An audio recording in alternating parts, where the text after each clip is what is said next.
Assalamualaikum, salam sejahtera. Saya Nazri Kaha. Kini saya berada di Hotel Double Tree di Lakeside Putrajaya ini kerana rakan Nakma berkumpul untuk membicarakan pelbagai isu berkaitan dengan prevention, bencana punya mitigasi dan sebagainya.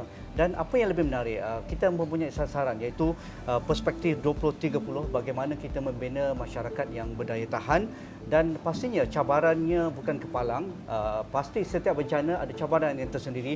Mungkin kita belajar daripada bencana Bah Kuning pada 2014-2015, tetapi mungkin bencana lain caranya berbeza dan kapasitinya juga berbeza. Jadi saya amat bertuah saya akan berjumpa dengan pakar-pakar dan mereka yang berada di lapangan memberikan subangsaran dan juga pengalaman mereka. Dan untuk sesi ini saya bersama dengan Pak Azam, Tuan Azam Abu Samah, penasihat kanan teknikal Mesin Malaysia. Pak Azam, apa khabar? Alhamdulillah sihat. Pak Azam, mungkin sebagai intro kita, adakah satu sesi yang amat enlighten ataupun membuka mata kita dalam sesi dengan rakan Nakma pada kali ini? Saya rasa ini mungkin kalau saya silap betulkan, ini mungkin kali pertama kita berada di bawah satu bumbung berkumpul untuk berbicara tentang bagaimana tahun 2030 itu sasaran kita untuk membina komuniti yang berdaya tahan. Alhamdulillah, saya sendiri sangat teruja dengan adanya platform Rakan Nakma ni, dan julung-julung kalinya konvensyen Rakan Nakma dibuat di mana kita dapat bersama berkumpul, saling mengenal, dan juga perkara yang amat penting adalah bagaimana kerjasama ni boleh diteruskan selepas ni. Dan menuju ambang 2030 masyarakat Malaysia berdaya tahan adalah satu cabaran dan usaha yang boleh dibuat secara berterusan. Dan kalau kata kita dapat lihat, banyak yang kita dah belajar daripada pengalaman bencana-bencana yang lalu, terutama yang pernah berlaku di Kelantan pada tahun 2014 dan bencana besar juga yang pernah berlaku pada tahun 2021 di Hulu Langat, yang mana kita semua dah pun saling berkenal dan saling bekerjasama, dan kita dapat melihat kerjasama ini dapat memudah cara lagi kerja-kerja bantuan di lapangan.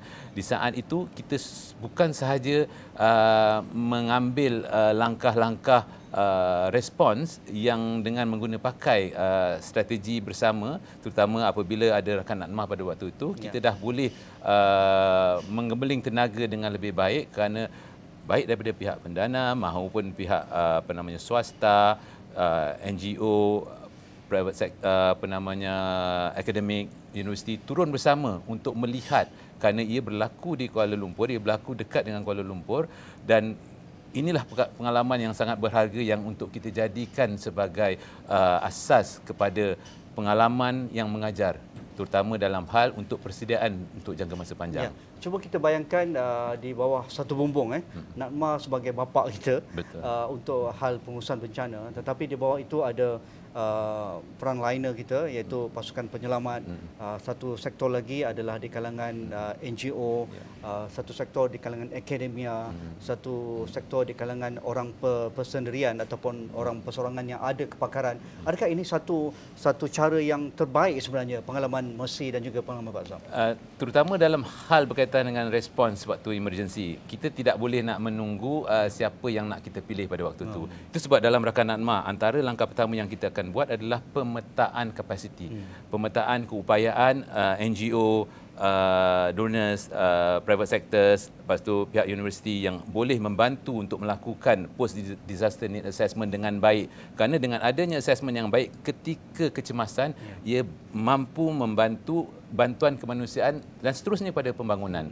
Kerana data-data yang kita gunakan sewaktu fasa kecemasan ini sangat penting untuk kita usahakan apakah respon yang sebenar yang perlu kita hantar. Kan kita tidak mahu lagi apa yang berlaku di Kuala Krai pada tahun 2014 waktu 2015, di mana bantuan yang datang tidak terurus. Mereka yang bersemangat ingin membantu tu sangat tinggi, dan semua datang membawa bendera di atas four wheel masing-masing, terus memberikan beras ke keluarga mangsa-mangsa bencana banjir ni. Tapi mereka tidak tahu di belakang rumah mangsa banjir ni sudah ada bertimbun. Malah kadang-kadang saya tengok dah hampir setinggi bumbung beras yang ada. Dan di sini yang kita tidak mahu ada duplikasi dari segi bantuan, dan sebenarnya dia membuat satu pembaziran ketika tidak ada koordinasi atau penyelarasan yang baik. Dan Rakan Nakma sebenarnya satu platform yang sangat baik untuk kita melihat bagaimana kerjasama baru kerjasama yang boleh dibuat dengan baik, kerjasama keupayaan yang boleh disusun bersama. Ya, sebagai rakan LAKMA yang lama, yang agak berpengalaman, saya rasa bukan agak berpengalaman, memang berpengalaman bermersi. Adakah perjalanan NATMA ni berada di landasan yang betul, Pak Azam, sejak 2014? Saya sebenarnya pada hari ini sangat bersyukur, macam saya sebut tadi, sangat menghargai platform ni diwujudkan dengan baik kerana dengan ada keterhubungan sesama rakan NATMA, mereka yang membantu akan meningkatkan lagi daya tahan masyarakat. Kerana daya tahan masyarakat ni dia tidak bergerak sendiri. Dia akan bergerak daripada agensi kerajaan yang membuat dasar, yang membuat polisi yang baik, yang menunjuk cara sewaktu ketika fasa kecemasan dan seterusnya. Ada juga NGO, ada juga individu daripada pihak swasta, daripada pihak media juga yang boleh kita gemblengkan tenaga untuk kita membantu komuniti di lapangan. Dan sekiranya perkara yang patut dibuat selepas ini, bagaimana kempen kesedaran, meningkatkan lagi pengetahuan masyarakat di lapangan, komuniti-komuniti yang memang kita tahu duduk ataupun hidup bersama risiko, living with risk ni, boleh kita suntikkan lagi apakah ilmu persediaan, apakah perkara yang berkaitan dengan early warning system, sistem amaran awal. Tak semestinya kita nak menunggu melihat adanya terdirinya satu siren di belakang sungai kita. Kita sendiri boleh menggunakan aplikasi-aplikasi yang boleh sebenarnya kita lihat daripada maklumat Met Malaysia yang telah mengatakan paras air sedang paras bahaya di satu-satu sungai.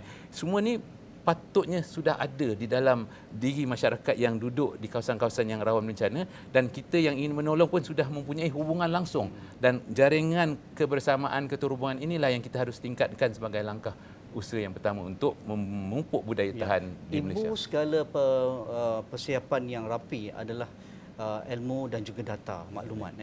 Ini selalu Pak Azam kongsikan dengan kami di Sarawak ini betapa kritikalnya maklumat yang perlu dikongsikan oleh banyak pihak, terutamanya di kawasan yang rentan bencana. Adakah ini sudah pun selesai ataupun masih ada loophole yang boleh kita perbaiki dengan adanya rakan NATMA ini? Semua agensi, pihak-pihak yang berkaitan dengan pemegang taruh bencana ini boleh berkongsi maklumat mereka dan memudahkan rakan-rakan NATMA melakukan kerja masing-masing. Sudah semestinya untuk melihat respons yang baik, memerlukan data yang baik, maklumat yang baik daripada lapangan, dan apakah perkara yang paling diperlukan untuk dihantar segera ataupun untuk dibantu. Dan untuk menilai atau melakukan post disaster need assessment, kita memerlukan kepakaran. Kerana yang dah jadi pakar, mudah mereka lalu saja dengan field observation, dengan melihat paras ketinggian air, sudah tahu apa yang dilihat adalah perkara yang rosak ataupun damage. Dan juga daripada ketinggian paras air, mereka boleh tahu apakah nilai kerugian. Sekiranya 1 meter, berapakah barang-barang yang duduk di bawah 1 meter tu yang mereka rugi. Sekiranya lebih daripada 2 meter, bermakna mereka total loss. Dan di sini juga dia akan membantu, data-data ni akan membantu pihak pejabat daerah untuk menilai berapa ramai yang kerugian yang banyaknya sebegini, dan berapa ramai yang cuma paras 1 kaki sahaja. Dengan data-data ini dia dapat membantu menyaring, menyenaraikan, melihat siapakah yang paling teruk, yang terkesan, siapakah yang duduk mungkin di level yang sederhana, dan mungkin yang ada juga yang rosak ringan seperti cuma pintu yang kembang dan sebagainya. So data-data ni sepatutnya ada kaedah yang sudah dibuat dalam rakan NATMA, dan kita mengharapkan seluruh proses pendataan ini boleh diajarkan kepada lebih ramai rakan NATMA supaya kita dapat ada lagi satu proses keilmuan untuk kita membantu meningkatkan budaya daya tahan. Apa model? Mungkin Malaysia ada nilai cara orang kata pun pemetaan, orang kata pun pengumpulan data dengan cara Malaysia, tapi tak semestinya cara kita ni terlampau ke belakang ataupun kelang kabut sangat. Tetapi mungkin negara-negara yang maju dalam bidang disaster preparedness, disaster management ini yang boleh kita pakai, pengalaman Pak Azam yang boleh kita lihat bagaimana cara mereka bertindak, mungkin boleh dikongsikan di Sarawak ini. Okey, kalau kita lihat ketika bencana tsunami di Aceh, di mana pihak UN OCHA selaku Badan Koordinasi Humanitarian Affairs cuba menggabungkan, cuba menyelaras bantuan untuk dilakukan. Antara perkara-perkara yang dimasukkan adalah tim UNDAC, tim UN Disaster Assessment, yang mana mereka ni yang akan melihat apakah tahap kerugian. So pada waktu tu memang kalau ikut senarai, formula ataupun form yang sangat panjang lebar, yang mana mereka ni dilatih untuk menilai kawasan-kawasan tersebut. Dan apabila berlakunya bencana di Nepal, pengalaman saya di Nepal, saya melihat sewaktu saya ingin melakukan proses assessment yang pertama, sudah ada beberapa bas daripada pihak akademik, pihak universiti yang datang untuk turun untuk menilai tahap kerosakan. Dan seluruh maklumat ini sekiranya cuma beberapa NGO yang tahu kaedah menilai tahap kerosakan atau kerugian ini, maknanya kita akan tertinggal masa dengan cuma ketua kampung yang menghantar wakilnya untuk melihat tahap kerosakan. Dan mungkin pada waktu itu tidak sama dari segi data yang terkumpul, di mana kita mengumpulkan bukan saja tahap kerosakan, tapi kita mengumpulkan juga data-data mangsa yang mana mungkin mereka ada golongan rentan di dalam keluarga tersebut, ada golongan kurang upaya, ada budak-budak yang masih bersekolah. Barulah kita tahu bantuan yang nak dibagi dekat sini ada mungkin lebih daripada 10 keluarga yang ada anak bersekolah yang perlu bantuan persekolahan. Dan di sini ada pula orang kurang upaya yang perlukan katil ataupun sakit yang memerlukan jenis rawatan yang perlu dilakukan dalam tempoh mungkin kecemasan 1 bulan tu, ada lawatan mobile klinik dan sebagainya. So inilah yang dimaksudkan dengan pengumpulan data yang boleh membuatkan kata kita lebih sensitif ataupun efektif dari segi kita nak lakukan bantuan. Akhir sekali Pak Azam, kerana bencana sekarang lebih rentan ataupun lebih luas. Maksudnya dulu kalau bencana kita berfikir tentang banjir, dan banjir pula ada spesifik kawasan yang kita beri tumpuan sasaran, termasuk petugas, volunteer, NGO dan sebagainya di kawasan Pantai Timur misalnya. Tetapi apa yang berlaku di Hulu Langat membuka mata kita. Apa yang berlaku di Seri Muda, Batu Tiga lebih membuka mata kita kerana ini banjir bandar, kawasan rumah flat, kawasan yang begitu compact, kawasan yang density tinggi dan sebagainya. Jadi poket-poket ini memerlukan maklumat yang berbeza ya. Jadi macam mana capacity building untuk komuniti-komuniti baharu yang rentan bencana ini? Okey, kita melihat pada teknologi sekarang, maklumat bukan sekadar boleh diselaraskan melalui bengkel ataupun workshop. Kita juga boleh menggunakan aplikasi macam sekarang ni ada short video yang boleh disampaikan secara terus dan boleh diviralkan supaya masuk je bulan kesiapsiagaan bencana ni. Sepatutnya ini antara topik-topik yang kita lepaskan supaya apakah persediaan awal, apakah yang dimaksudkan dengan persediaan bencana. So di manakah kawasan selamat, apakah plan evakuasi yang ada di kalangan masyarakat. Dan perkara ni dia tidak berlaku cuma oleh rakan NADMA. Dia perlu daripada komuniti atas sehinggalah pihak kepada komuniti. Dan komuniti lah sebenarnya jago setempat yang kita harapkan untuk ada first response. Dia panggil bantuan kendiri, first response, the ability to bounce back dengan baik, kerana tanpa pengalaman, tanpa keilmuan, tanpa juga sokongan, maka di situlah kita akan melihat tahap risiko yang nak kita turunkan tu akan makin lama makin meningkat. Dan kita mengharapkanlah semua perkara yang dilakukan oleh semua pihak termasuk daripada rakan NADMA boleh membantu untuk meningkatkan lagi kefahaman berkaitan dengan persediaan bencana baik di bandar maupun di luar bandar. Terima kasih Pak Azam, Tuan Noor Azam bin Abu Samah, penasihat kanan teknikal Mesin Malaysia. Dan kita perlu rehat sebentar. Ada lagi rakan-rakan NADMA yang akan saya bawakan dalam perbincangan ini. Jadi kita rehat dahulu, jumpa lagi selepas ini.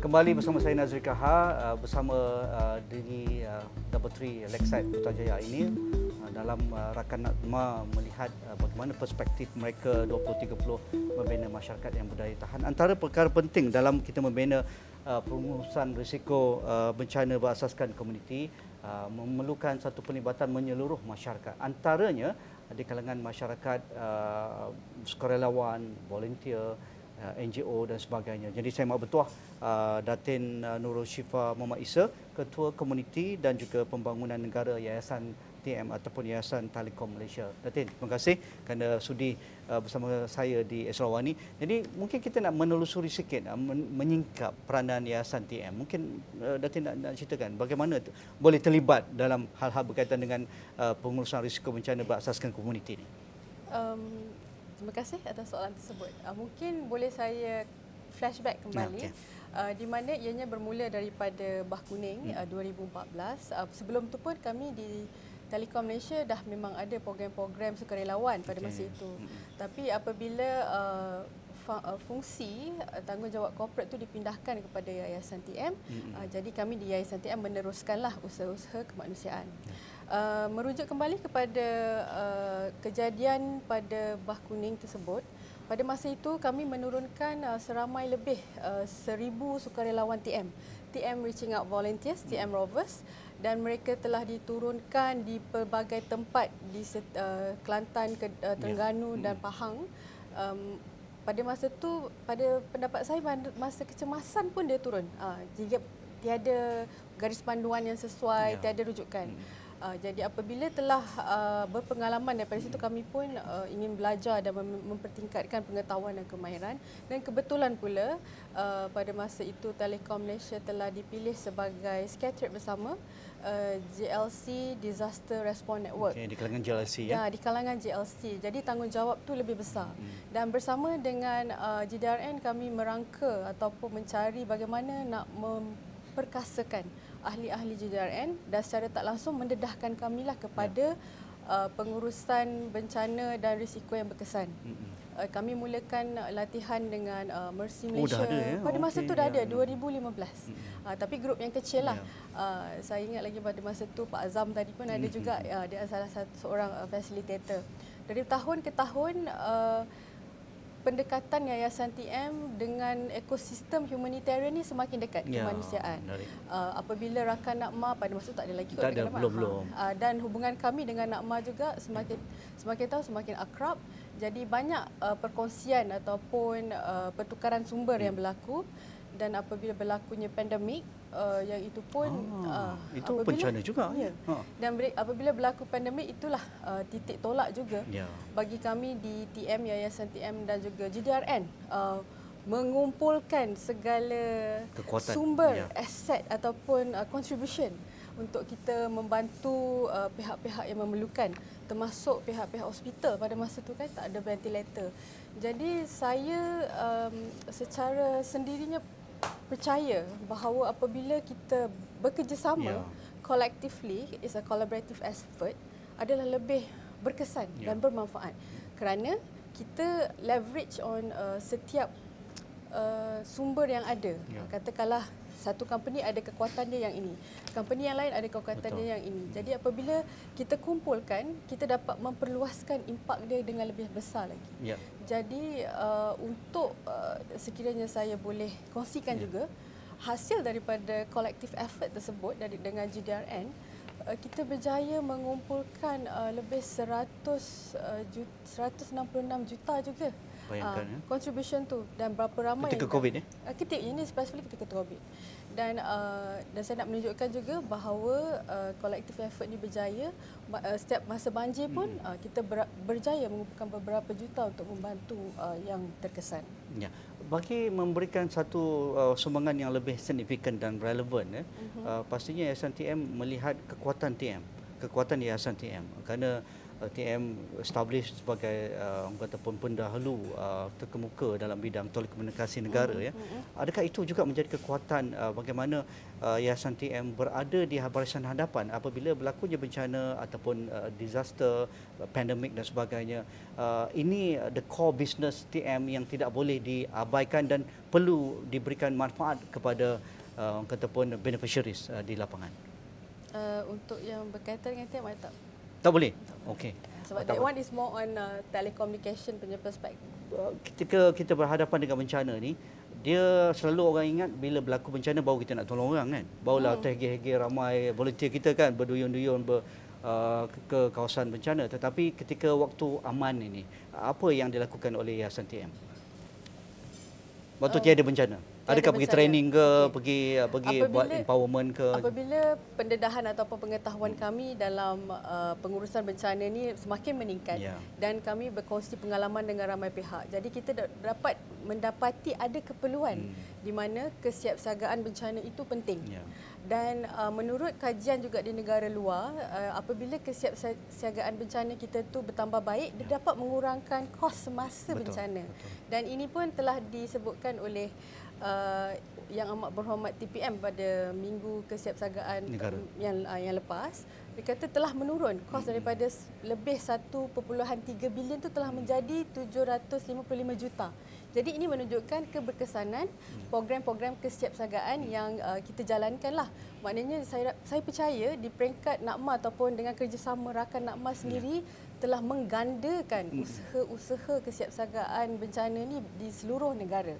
Jadi saya di Yayasan TM dengan rasa berbesar hati jugalah. Dengan bangganya lah. Dengan bangganya bahawa kami adalah berada di landasan yang benar. Okey, selaras dengan tema di mana empowering future generation for a resilient community. Di mana untuk Yayasan TM kita ada pelbagai peringkat. Kita cover peringkat community. Kita cover peringkat sekolah dan kita juga ada peringkat sukarelawan. Dan yang one of our program juga kita menyediakan platform untuk rakan-rakan NACMA ni sendiri antara NGO dan agensi-agensi kerajaan, APM, PDRM, SMART semua di satu program yang kita panggil sebagai Rakan NACMA Disaster Simulation Exercise ataupun RANDEX. Dan kita telah mulakan program ni pada tahun lepas 2023 dan tahun ni insya-Allah ada lagi hujung bulan ni insya-Allah. Dan hasilnya kita dapat mempertingkatkan sinergi ataupun semangat kerjasama di kalangan pelbagai entiti ni. It's not easy orang daripada pelbagai background dia ada dia punya ego semua kan. Tapi bila kita kumpulkan kita nampak sebab kita semua ada objektif yang sama. Kita nak bantu masyarakat, kita nak memberikan tindak balas bencana yang berkesan. Dan alhamdulillah atas kejayaan RANDEX tahun lepas, kita teruskan lagi tahun ini. Dan tahun ini dengan kerjasama NACMA lah, dia sudi kongsi kos. So ada tahun ini kita buat lagi insya-Allah dengan modul yang lebih baik. Dan apabila harapan kami Yayasan TM, apabila kita beri pendedahan kepada NGO ini, kita berharap agar NGO ini juga akan rakan-rakan NACMA yang terlibat ni akan memperluaskan ilmu dia tu dengan sama ada dalam NGO dia sendiri dan juga masyarakat. Secara umumnya Dato' melihat pelibatan rakan NACMA dalam hal kita melakukan prevention disaster ataupun membina kapasiti masyarakat berdaya tahan ni, adakah suatu yang begitu baik sekali pandangan Yayasan TM? Saya sewajarnya berterima kasih. Sebenarnya berterima kasih dengan NACMA kerana menyediakan platform yang seluas-luasnya ini untuk kita berkongsi, saling mengenali berkongsi kepakaran, pengetahuan, kemahiran dan saling kenal mengenali antara satu sama lain, because ianya memudahkan. Apabila kita selalu berjumpa dan kita kata ni awak daripada NGO sekian, awak daripada NGO, kita nampak dia punya credibility live kan, kita tahu. So in a way kita nak bekerjasama pun dengan rakan NACMA yang ada ni, kita rasa yakin sebab dia orang di bawah payung NACMA dan NACMA semakin hari semakin bertambah baik, di mana pelbagai garis panduan disediakan, pelbagai sesi perkongsian, pelan rejuvenasi pun dah ada. So there is a lot of inisiatif yang diambil di peringkat NACMA tu sendiri yang memberi faedah kepada rakan NACMA dan secara tak langsung kepada rakan penderma sebenarnya. Donors. Okay. Akhir sekali mungkin Datin nak lihat ke mana kita boleh bayangkan Yayasan TM dalam hal disaster preparedness ini 5 tahun akan datang ataupun 10 tahun akan datang. Apa vision Datin ingin membina kapasiti Yayasan TM? Humanitarian Development Nexus tu di mana kita kena melihat perkembangan komuniti tu keseluruhannya Dan Yayasan TM kita haruslah memahami keperluan. Kita jangan macam tadilah Haji kata jangan bagi apa kita nak bagi. Kita kena tanya apa yang diperlukan. Apa yang dia akan perlukan pada masa akan datang. Kita nak kena anticipate. Jadi dengan adanya sumber-sumber yang pelbagai, especially dalam ekosistem Rakan Nakma sendiri, bersamalah kita memerah otak untuk berfikir apa yang terbaiklah untuk rakyat Malaysia, di samping tidak berputus asa memupuk budaya kesiapsiagaan ke arah komuniti berdaya tahan. Cuma suka saya nak ingatkan juga bahawa pengurusan bencana ni adalah tanggungjawab semua. Bersama. Jangan itu polis lah, itu ini askar punya.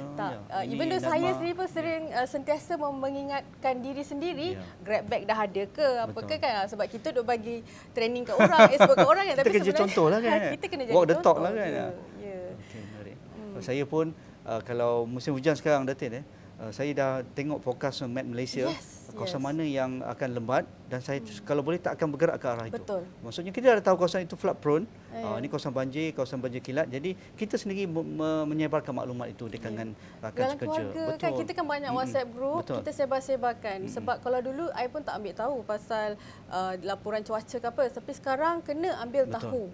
Saya mencadangkan atau amat sarankan setiap orang kena ambil tahu ramalan cuaca ke ataupun apa yang pengetahuan basic pasal bencana ke apa ke pun kena ambil tahu dan kongsikan. I rasa all this information dah tersedia pun dalam website, dah banyak. Hujung jari kita je, nak tak nak je. Nak tak nak. Daripada macam TikTok tu pun mungkin ada akan datang kita, mungkin boleh kita adakan konten-konten yang lebih berfaedah lah.